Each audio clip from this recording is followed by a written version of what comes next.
Hindi ko alam kung kailan ako naging ganito. Basta't isang araw na pagtanto ko na lang na sobrang gulo na pala ng buhay ko. Habang lumalaki ako, pakiramdam ko meron talagang mali sa buhay ko.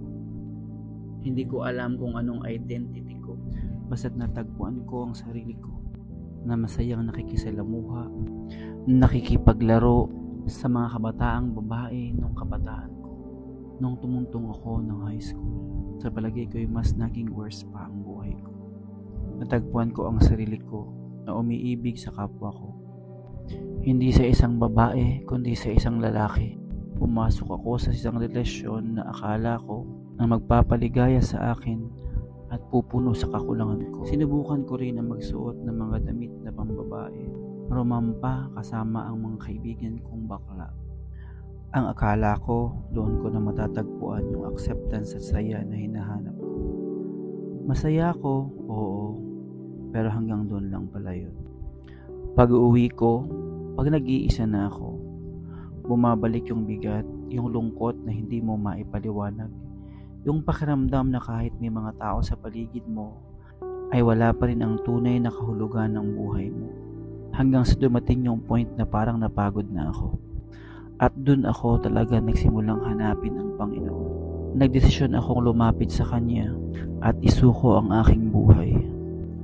Hindi niya agad binago ang lahat, pero unti-unti habang pinipili kong lumapit sa Kanya, binabago niya ang puso ko, ang isip ko, at yung buong direksyon ng buhay ko.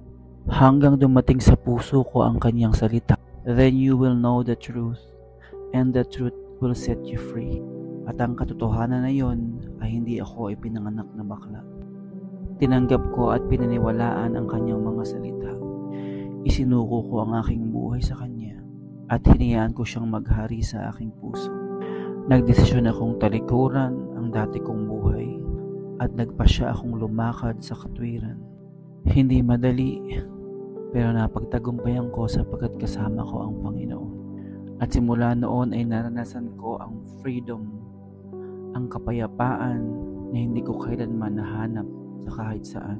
Na tanging ang pag-ibig lamang at ang Kanyang presensya ang pupuno sa aking buhay. Habang patuloy akong naglilingkod sa Kanya, ay patuloy din naman niyang pinararanas ang pagpapala at pag-ibig. God is able to do exceedingly abundantly above we can ever ask or think. Binigyan niya ako ng mabuting asawa. Tinanggap at minahal ako kung sino ako. Binigyan niya ako ng 2 magandang supling. At ngayon ay sama-sama kaming naglilingkod sa ating Panginoon. Hindi madali, pero sinunod ko ang pagtawag ng Diyos sa aking buhay. Isa na nga po akong isang ganap na pastor na nagbabahagi, nagtuturo ng Kanyang mga salita at umaabot ng mga kaluluwa na nangangailangan ng kaligtasan at pagmamahal ng ating Panginoon. Umaabot sa mga kabataan at nagdadala ng pamilya sa Panginoon. Kapag tinitingnan ko ang buhay ko ngayon, alam kong hindi ito dahil sa kakayahan ko, kundi dahil sa biyaya ng Panginoon. Kaya kung nasan ka man ngayon, kung pagod ka at litong-lito at naghahanap ng tunay na kapayapaan sa buhay mo, gusto kong malaman mo, kapatid, na si Jesus lamang ang makapupuno ng kakulangan sa ating puso. Ang Panginoong Jesus ay may paanyaya sa Kanyang mga salita. Lumapit kayo sa akin, kayong mga napapagal at nabibigatan sa inyong mga pasanin, at kayo'y aking pagpapahingahin. Ang kaligayahan ay hindi nakukuha sa mga material na bagay, sa mga yaman na meron tayo, o kahit nasa mga taong nasa paligid natin, sapagkat ang kaligayahan ay sa Diyos lamang natin matatagpuan. Maaaring masaya ka ngayon, maaaring masaya ka bukas. Subalit ang joy na binibigay ng Diyos ay naglalast. At kung sa palagay mo ay hindi mo kayang baguhin ang buhay mo, lumapit ka sa Kanya, sapagkat kung kaya niyang baguhin ang buhay ko, kaya rin niyang baguhin ang buhay mo. When you find the truth, John 8 verse 32, the truth shall set you free. At ang katotohanan na yon ay hindi ako ipinanganak na bakla. Na-try ko din na magsuot ng mga damit na pambabae. At umibig din sa kapwa ko lalaki nung ako ay nag-aaral pa.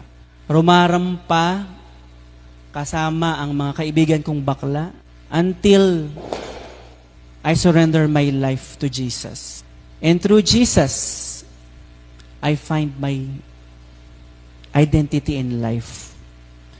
At ngayon ay masasabi ko na ako'y happy sa desisyon na ginawa ko. Binigyan ako ng Lord ng isang mabuting asawa. Isang magandang asawa na gumaganda araw-araw sa aking paningin. Binigyan ako ng 2 magandang anak. At kami po ay maligayang naglilingkod.